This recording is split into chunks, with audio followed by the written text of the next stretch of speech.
नमस्कार, मैं हूं शिवानी और हम देख रहे हैं एथिक्स में आज हम डे 19 वाला क्वेश्चन डिस्कस करने वाले हैं। तो क्वेश्चन स्टार्ट करने से पहले मेरी आपसे एक छोटी सी रिक्वेस्ट है, प्लीज़ टेलीग्राम चैनल ज्वाइन करें और डेली क्विज सॉल्व करते रहिए ताकि आपकी प्रीलिम्स के लिए प्रैक्टिस अच्छे से हो और आपके PYQ पीछे ना रह जाएं। तो यही कहना था। तो चलो देखते हैं क्वेश्चन क्या है। क्वेश्चन यही है, it is often said that politics and ethics do not go together. What is your opinion in this regard? Justify your answer with illustration. तो ये क्वेश्चन यही पूछा गया है कि पॉलिटिक्स और मतलब ऐसे कहा जाता है कि पॉलिटिक्स एंड एथिक्स टुगेदर मतलब साथ नहीं जा सकते हैं, मतलब साथ नहीं चल सकते हैं। तो इसके ऊपर आपका क्या ओपिनियन है, ये हमें यहाँ पे लिखना है। तो मैंने इंट्रोडक्शन स्टार्ट किया है। Ethics and politics seen as opposite domains of human life, while politics is about activities relating to the governance of a country. On the other hand, ethics demands adherence to moral values. तो जो politics है उसका human life में मतलब completely different role है और ethics का complete different role है। तो ये साथ मतलब चलने के लिए इनके मतलब हम ऐसे डायमेंशन देखेंगे कि कैसे ये साथ चल सकते हैं और क्यों साथ नहीं जा सकते, इस तरह से हम डिवाइड करके देखेंगे।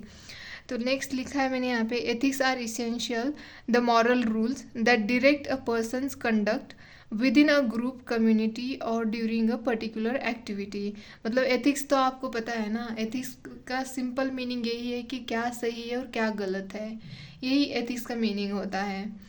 तो अगर कोई पर्सन मतलब कोई भी एक्शन ले रहा है तो वो किसके बेस लेना चाहिए, एथिक्स के बेस लेना चाहिए, ताकि हम उस पर्सन को कह सकते हैं कि वो पर्सन एथिकल है। चाहे पॉलिटिक्स में भी मतलब आपने अगर महात्मा गांधी का वो 7 सिंस में मतलब अगर पढ़ा होगा तो उस पर मतलब उसमें भी मैंने बताया था कि पॉलिटिक्स विदाउट प्रिंसिपल्स, मतलब अगर पॉलिटिक्स ऐसे डील कर रहे हैं कि मतलब पॉलिटिक्स में अगर लैक ऑफ एथिक्स है तो पॉलिटिक्स मतलब प्रिंसिपल के साथ नहीं चलता है ना। प्रिंसिपल तो वही होते हैं ना मतलब जिसके अंदर वैल्यूज़ हो। तो यही है कि एथिक्स और पॉलिटिक्स में थोड़ा डिफरेंस है ह्यूमन लाइफ में, बट दोनों साथ चल सकते हैं। और चल सकते हैं तो कैसे चल सकते हैं और नहीं चल सकते तो कैसे नहीं चल सकते, उसको हमें यहाँ पे इलस्ट्रेट करना है। तो मैंने लिखा है यहाँ पे, no ethics and politics can't go together. कैसे क्यों नहीं जा सकते, क्योंकि यहाँ पे मैंने फर्स्ट लिखा है पॉलिटिक्स हैज़ नो मॉरल्स। मतलब पॉलिटिक्स में क्या सही है क्या गलत है ये देखा नहीं जाता, बस एडवांटेजियसनेस पर ज़्यादा इनका फोकस होता है पॉलिटिक्स में। मतलब ज़्यादा फ़ायदे के ऊपर ही ज़्यादा फोकस होता है कि मतलब हमारे इंटरेस्ट में कौन सी चीज़ इम्पॉर्टेंट है। मतलब पहले हमारा इंटरेस्ट देखा जाता है, मतलब खुद का जो पॉलिटिक्स वाले लोग होते हैं वो खुद का इंटरेस्ट देखते हैं, वहाँ पे उनका ही बेनिफिट देखते हैं। तो ये मैंने यहाँ पे लिखा क्योंकि वहाँ पे क्या राइट है क्या गलत है ये भी नहीं देखा जाता पॉलिटिक्स में, तो इसीलिए मैंने यहाँ पे लिखा है politics has no morals. And second लिखा है, the issue might be made worse by ethical consideration during political crisis. कभी कभी ऐसे होता है ना कि अगर आप एथिक्स को ध्यान में रख के कोई भी एक्शन ले रहे हो तो कभी कभी वो पॉलिटिकल सिचुएशन जो है मतलब बेकार हो सकती है। तो इसीलिए भी एथिक्स और पॉलिटिक्स मतलब टुगेदर जा नहीं सकते हैं। थर्ड लिखा है मैंने यहाँ पे, politics involve in deception, hate mongering and propaganda. मतलब डिसेप्शन मतलब धोखाधड़ी और ये सब इसमें इन्वॉल्व होता है। जो कहते हैं ना बड़े बड़े वादे करते हैं जब इलेक्शन आता है और फिर बाद में वो फुलफिल नहीं किए जाते हैं, तो ऐसे होता है ना। तो ये सब पॉलिटिक्स में होता रहता है। यहाँ पे मैंने एग्जाम्पल लिखा है कि in India we see that horse trading, money and muscle powers dominate the political leaders life. मतलब हॉर्स ट्रेडिंग तो आपको पता है, जो कुछ एमएलए होते हैं जो 10-15 इकट्ठा हो जाते हैं और एकदम से अपनी पार्टी चेंज कर लेते हैं, तो वो वहाँ पे ये सब चलता रहता है उनका पॉलिटिक्स में। तो ये यहाँ पे मैंने एग्जाम्पल लिखा है। अब देखना है हमें कि मतलब जा सकते हैं, कैसे जा सकते हैं, पॉलिटिक्स एंड एथिक्स टुगेदर जा सकते हैं तो कैसे जा सकते हैं। जैसे कि हमारे कॉन्स्टिट्यूशन में भी बताया गया है कि मतलब constitution also demands ethics in political behaviours and governments. मतलब ये कॉन्स्टिट्यूशन भी डिमांड करता है कि जो पॉलिटिकल बिहेवियर होता है उसके अंदर एथिक्स होना चाहिए, या गवर्नमेंट के अंदर भी एथिक्स होना चाहिए।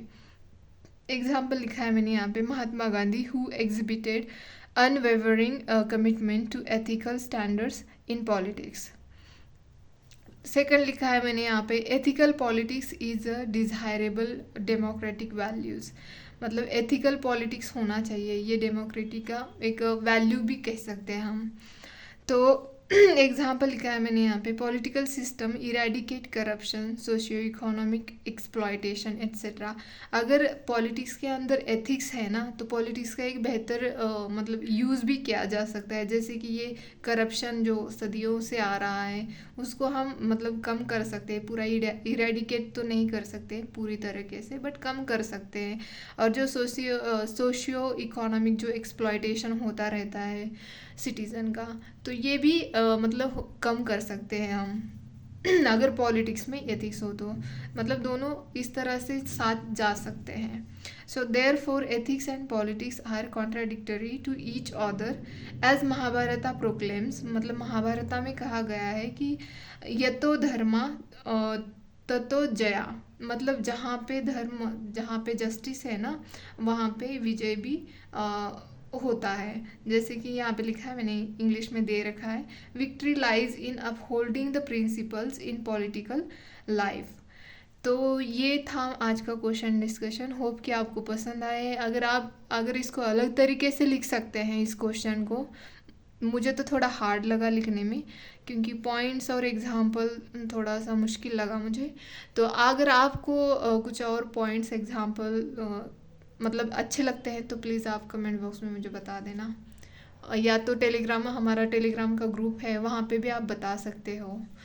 तो आज के लिए धन्यवाद।